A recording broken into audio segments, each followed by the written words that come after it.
Olá, começa mais um Radar, o podcast de Automotive Business em que nós analisamos os principais movimentos do mercado automotivo e da mobilidade. Bem-vinda, bem-vindo, eu sou Giovana Riato e estou com Bruno de Oliveira. Tudo bom, Giovana? Tudo bom, ouvintes? Chegando com um assunto que promete dar o que falar. Pois é, polêmica.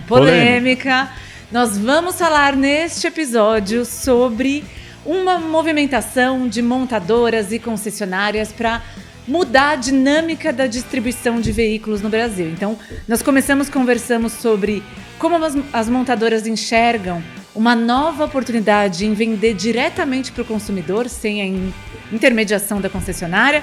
Depois nós vamos falar de possíveis mudanças na Lei Renato Ferrari. E, por fim, a conversa vai ser sobre como as fabricantes, as marcas chinesas, mudaram o equilíbrio desse mercado, da dinâmica entre montadoras e concessionárias. Roda a vinheta para a gente conversar.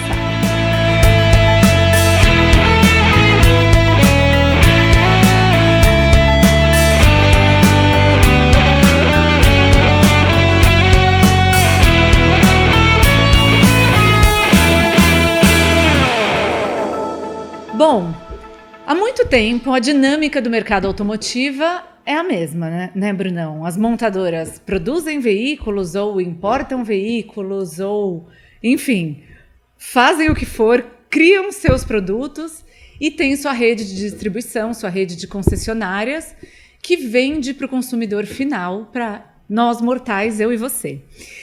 E agora começa a se agitar no mercado, como você bem falou aqui nos bastidores antes da gente ligar as câmeras e os microfones, que isso deve render ao longo de 2024. Começa a ter uma movimentação para talvez mudar essa dinâmica e as montadoras se relacionarem diretamente com o cliente, com o consumidor final. Conta pra gente o que você tem visto dessa movimentação no mercado. Pois é, Giovana, quando o assunto é venda direta, quem é concessionário fica com os dois olhos abertos, as duas orelhas atentas a tudo, porque é um assunto que envolve diretamente o negócio da distribuição de veículos, como ela é atualmente. Como você bem pontuou, desde década de 70 por aí, a dinâmica da distribuição ela começa ali no tripé montadora, concessionária e consumidor, seja ele uma pessoa, um frotista ou uma pessoa física.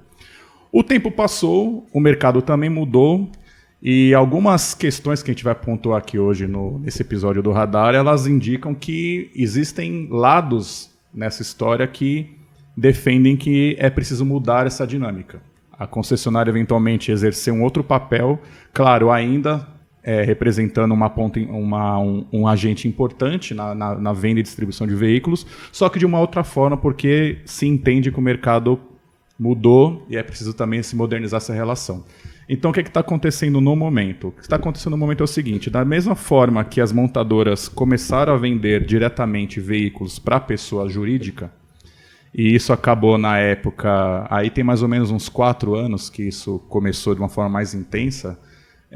Quando as montadoras começaram a fazer isso, isso causou um ruído enorme entre os concessionários que acabaram interpretando isso como um momento em que eles iam acabar perdendo força de vendas ante o tamanho das montadoras. Peraí, Brunão, me deixa te interromper rapidinho. Quando você fala de venda das montadoras para pessoa jurídica, não estamos falando da Localiza, estamos falando eu tenho uma MEI.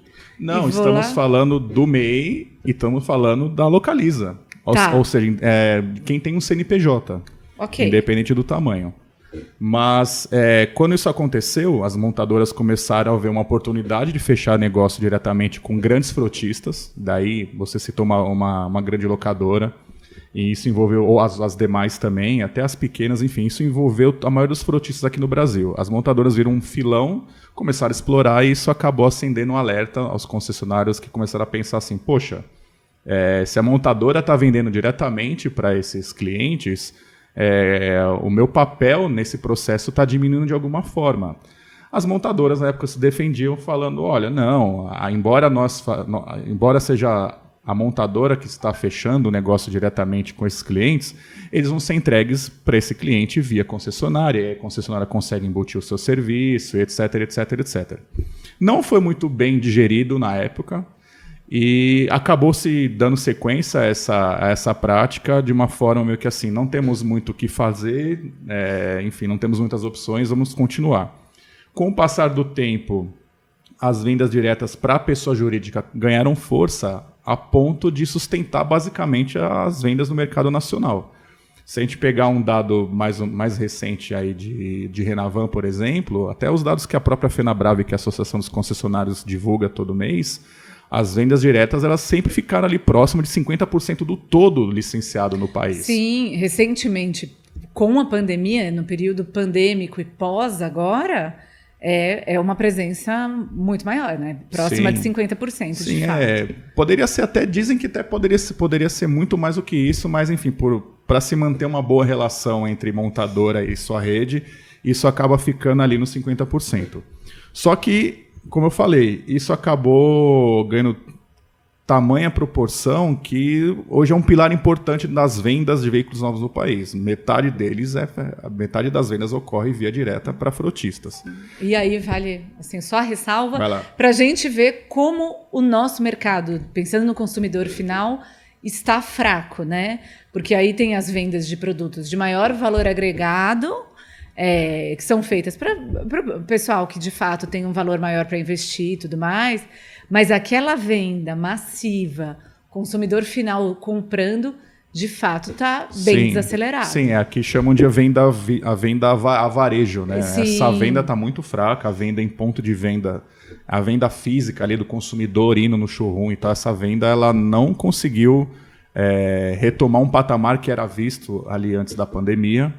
E há quem defenda que isso não vai acontecer mais, porque, enfim, o perfil do consumo mudou bastante, principalmente depois da pandemia, as montadoras começaram a criar canais digitais de vendas, as próprias concessionárias acabaram fazendo isso, mas voltando um pouquinho ao ponto, as vendas diretas viraram uma realidade.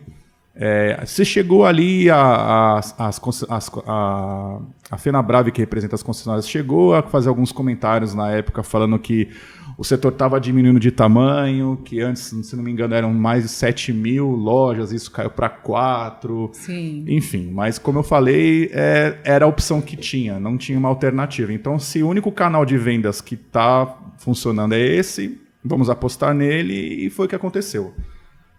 Agora, vindo para uma realidade um pouco mais próxima, as montadoras agora elas estão tentando fazer com que isso aconteça para a pessoa física. Ou seja, além delas estarem intensificando essa venda de veículo diretamente para um cliente PJ, agora elas querem fazer isso com um cliente pessoa física.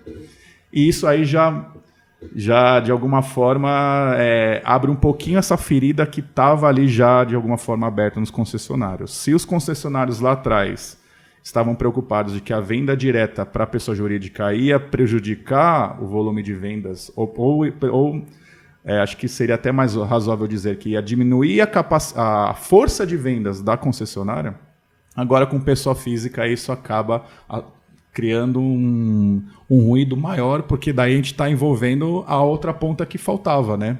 Sim. Então, assim, como eu tenho conversado com alguns concessionários e o maior medo deles, além da... Não é nem especificamente não ter tanto mais poder de vendas assim, porque a montadora, ainda que a montadora não tenha loja, a montadora é gigante, a montadora tem corpo de vendas grande também, etc.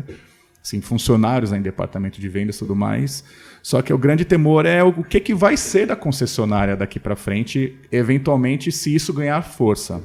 Aí, chegando agora no tema do nosso episódio aqui. Existe uma lei, para quem não conhece, existe uma lei chamada Lei Renato Ferrari, que ela regulamenta, desde a década de 70,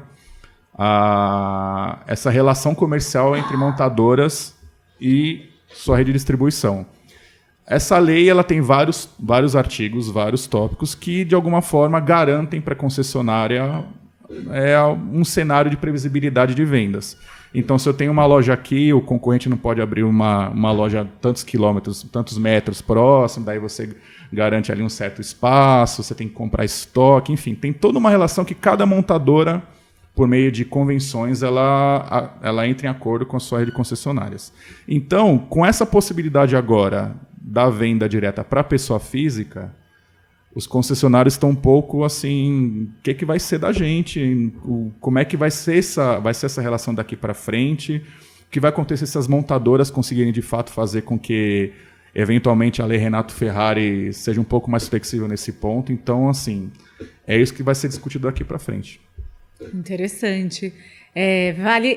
Você contando, eu estava assuntando esse tema esses dias em uma conversa com o presidente da Hyundai, Ayrton Cossô. E é engraçado, né? Porque engraçado não, é curioso, porque as estratégias das montadoras são diferentes, né? A Hyundai, por exemplo, é uma empresa que tem um volume de vendas para frotistas, vendas para pessoa jurídica, mas que foca mais nessa estrutura consumidor final e tudo mais. E aí a gente estava conversando sobre essa questão de uma possível mudança na legislação e das estratégias, e ele falou também, ele fez uma ressalva de como é perigoso tanto para o negócio da fabricante de veículos, da marca, você depender muito da venda para a pessoa jurídica atualmente, né? Porque também é um mercado, se a gente for, tem aquele volume, aquelas empresas que compram grandes volumes e que aí vão direcionar o mercado. E também isso distorce, a gente falou muito de custo social no último episódio do Radar, né, Brunão? Que a gente estava falando do Mover, inclusive gerou algum hate aí, algumas opiniões contrárias da nossa audiência. Interessante, queremos saber. Mas a gente falou de custo social e ele lembrou disso. Ele falou assim, no fundo você distorce e direciona o mercado para um lado, você penaliza emprego, revenda, o empresário da distribuição de veículos. Então, também, quando atualmente a montadora se orienta demais à venda pessoa jurídica, é perigoso, assim, tem um perigo maior do que só o negócio da empresa.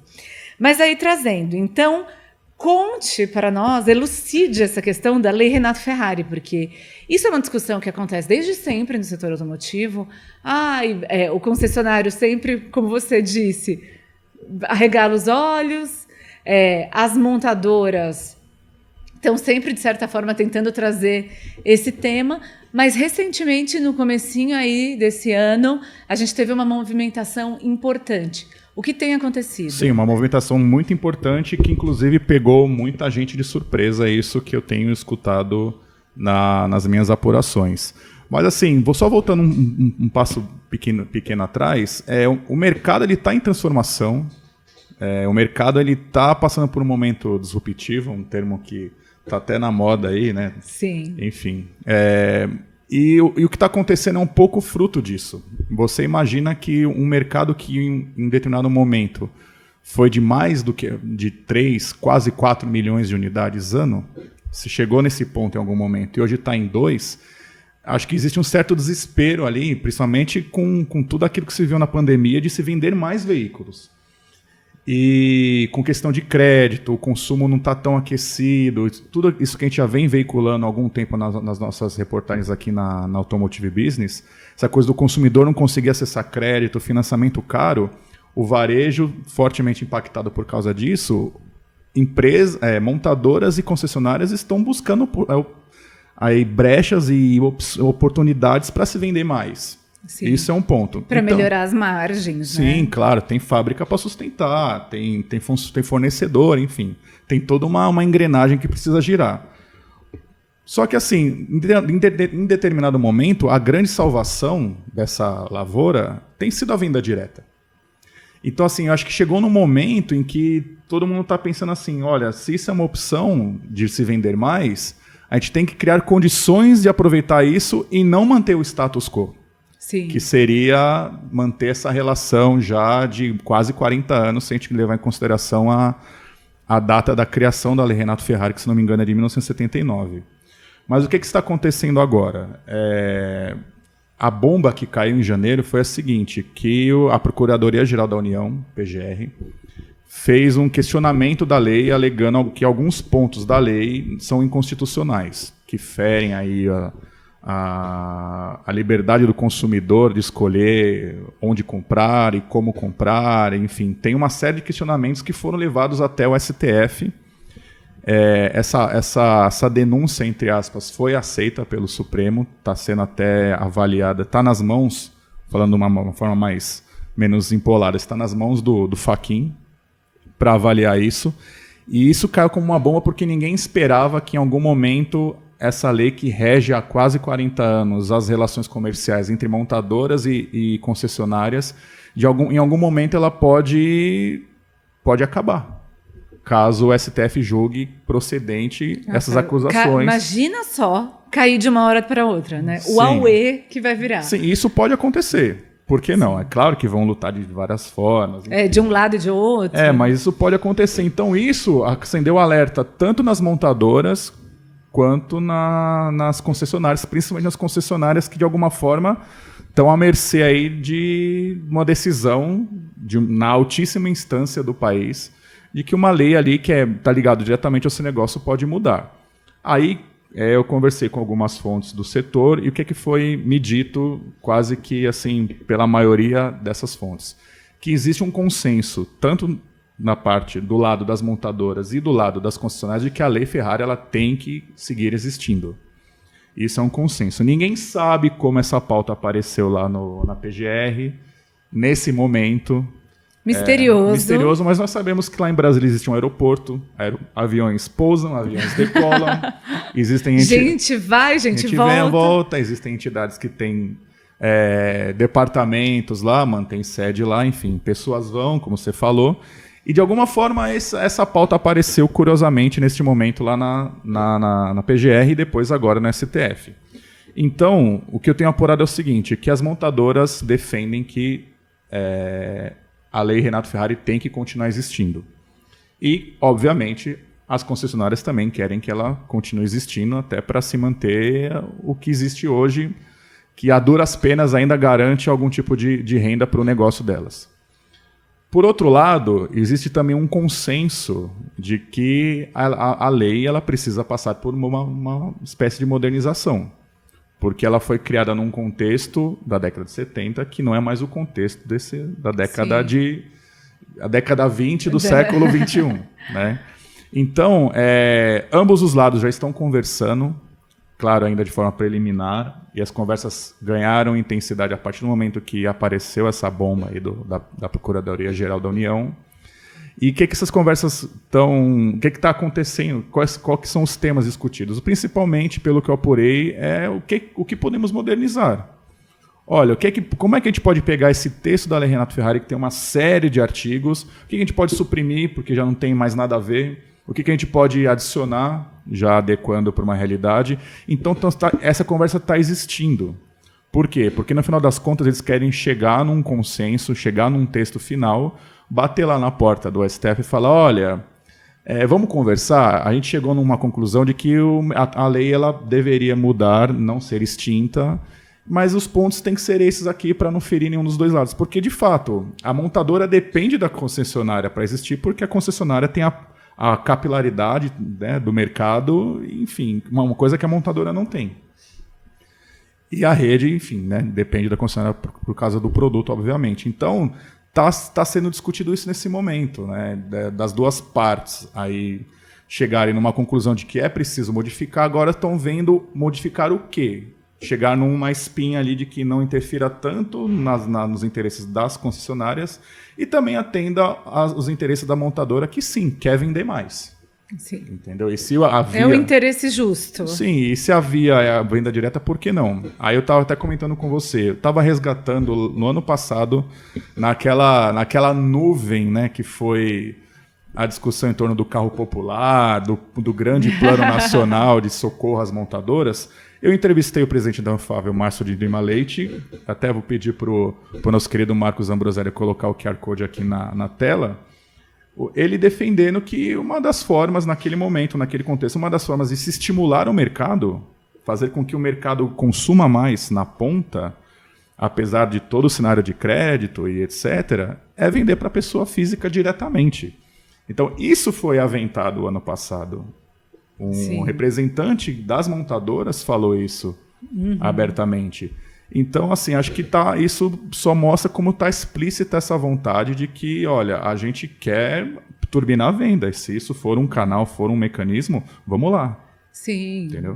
Chega, em teoria, com um preço reduzido, para atrair o consumidor e tudo mais. Sim. Muito teórico, porque na prática... Sim, esse é o argumento que as montadoras utilizaram para defender a venda direta para a pessoa física.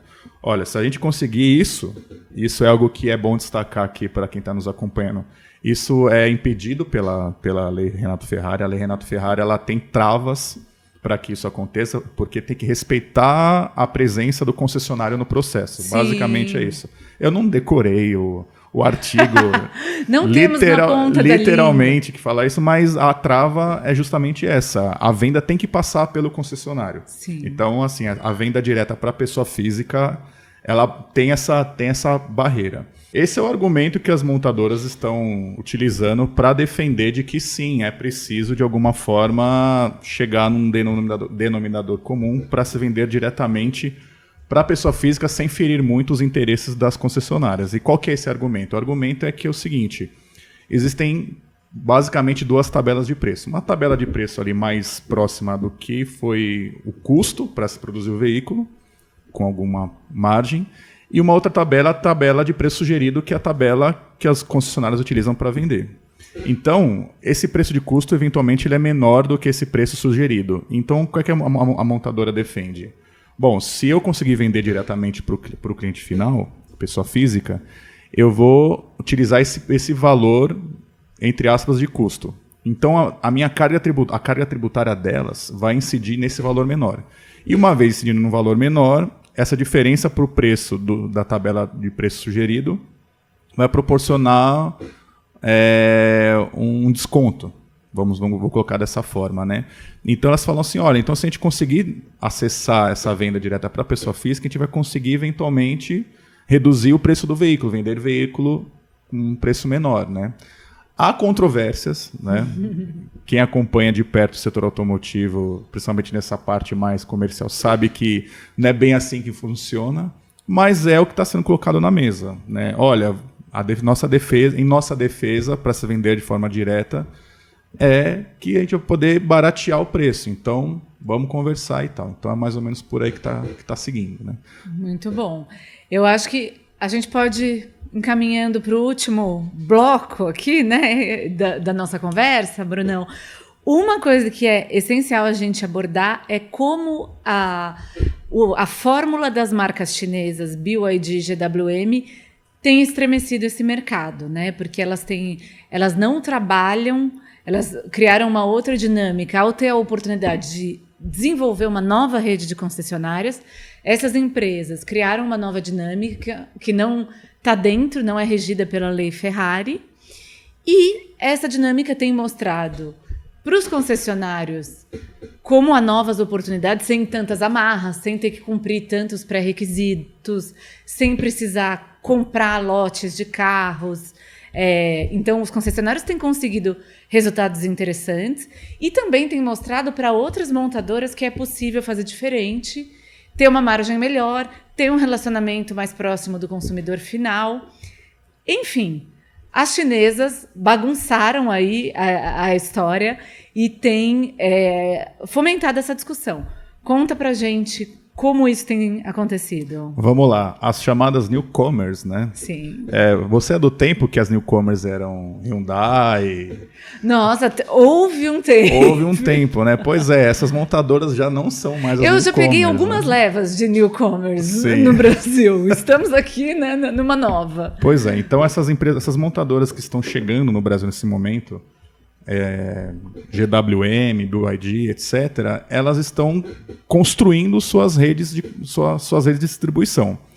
E essa construção nesse momento, acho que chegar nessa hora do mercado basicamente do zero, proporciona algumas possibilidades interessantes. E uma delas é você construir uma rede de concessionários mais próximo daquilo que é o mercado, em termos de modelo de vendas, por exemplo. Então, assim, no caso da GWM, que foi a empresa com a qual eu conversei,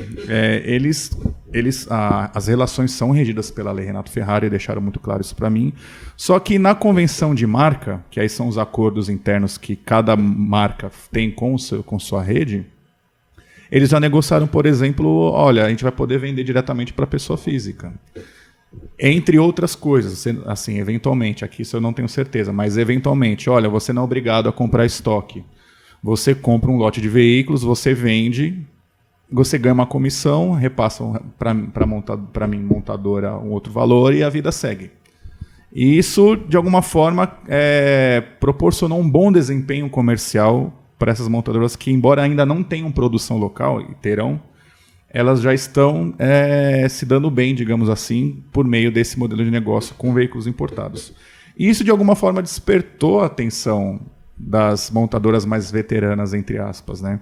Que querem, claro, ter essa flexibilidade, querem ter esse modelo mais enxuto e mais atrelado àquilo que elas acham que é mais moderno para as relações comerciais.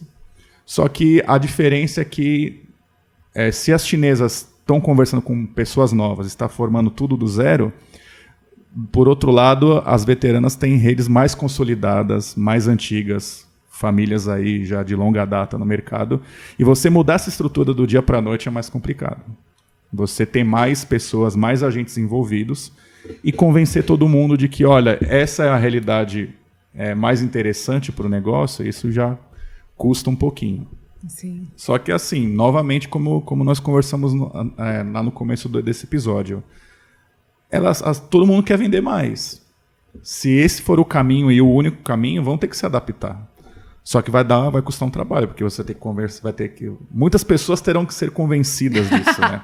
Sim, encontrar um novo modelo, um novo equilíbrio não é exatamente isso. Simples. Uma coisa é a BYD, por exemplo, chegar para um grupo de investidores e falar, olha, você quer ser meu concessionário? A área de interesse que nós temos essa daqui, você consegue atender? Eu consigo. A loja tem que ter esse perfil, tem que ter essa parte visual padrão, e a nossa relação comercial é a seguinte: você compra o carro, você vende, você tem uma comissão, enfim. Você topa? Eu topo.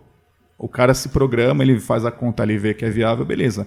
Agora, você chegar aí para não vou citar nomes, né, mas chegar para esses grupos concessionários, Sim. que geralmente é um sobrenome da família, a marca, é um pouco mais complicado. Exato. Porque o negócio desse cara foi criado nessa consolidação. Ele funciona dessa forma. Mudar tudo isso envolve custos, envolve uma série de coisas. Então a gente vai ter que ver aqui, e daqui para frente é o que vai acontecer, como é que vai ser esse jogo de cintura para se adequar à relação comercial que as montadoras têm com as concessionárias, essa nova realidade, sem causar grandes modificações estruturais. Exato. Enfim, né? Sem um prejuízo financeiro para as partes e também sem um prejuízo desse outro lado que é extremamente relevante, de empregos, de fechamento, de pontos de venda, sempre essa discussão. E é interessante, né? Porque começar esse relacionamento, como você bem citou, a GWM chega, a proposta é essa, se você quiser, vai ser assim. Isso é uma coisa. Agora, refazer um relacionamento, às vezes com investimentos recentes que foram feitos para atender exigências e tudo mais, é uma outra conversa. Outra conversa, completamente. Porque, como você disse, né, tem dinheiro envolvido. É um setor que, de fato, passou por uma grande transformação nos últimos 5 anos a ponto de se reduzir o tamanho. Sim. E eu lembro muito bem, na época, o presidente da FenaBrave, o senhor Alarico Assunção Júnior, ele falava assim, olha, as vendas diretas não estão refletindo tanto assim no negócio, mas a rede está diminuindo. Porque antes o cara ele tinha um ponto de venda em cada cidade do estado, vai colocar dessa forma. De repente, as vendas minguaram tanto que o cara começou a não conseguir ter poder financeiro para pagar aluguel, manter o ponto de venda funcionando, então isso foi reduzindo. Então, é uma crise de mercado mesmo. O mercado ele hoje proporciona um volume menor no varejo para o concessionário e tem essa questão da disrupção que o próprio mercado moderno impõe, né? Que é o canal digital, que é a montadora vendo que ela consegue, de alguma forma, trazer para si esse papel de agente comercial, entendeu? Então, assim, é uma grande transformação está acontecendo em grandes momentos de transformação, não só no setor automotivo, como até na própria existência humana. Vou até estender isso aqui agora para um papo mais filosófico. Vamos trazer assim, uma coisa mais conceitual. Sim, teve grandes impactos, né? Sim. Antes de chegar novamente no momento de consolidação. Então é o que a gente está vivendo. Né? Exatamente. As montadoras querendo vender mais, buscando caminhos, só que, enfim, né? A mudança ela traz impactos em várias frentes. Né? Excelente, Brunão. Ótimas reflexões. Queremos saber da nossa audiência, como sempre. Então, pode criticar, pode agregar com educação, né, para não machucar aqui. Mas essa conversa continua. Muito provavelmente, como você disse, ao longo de 2024, a gente vai falar muito disso. E nós queremos ouvir aí as experiências e as expectativas de quem está nos acompanhando, né? Pois é, estamos aguardando aí esse feedback da nossa audiência. E espero na próxima oportunidade que a gente se encontrar aqui no Radar, a gente possa discutir o que foi colocado por eles. Exato. Nos nossos canais. Isso aí. Valeu, pessoal. Valeu, Brunão. Valeu, Gi. Valeu, pessoal. Um abraço. Até a próxima.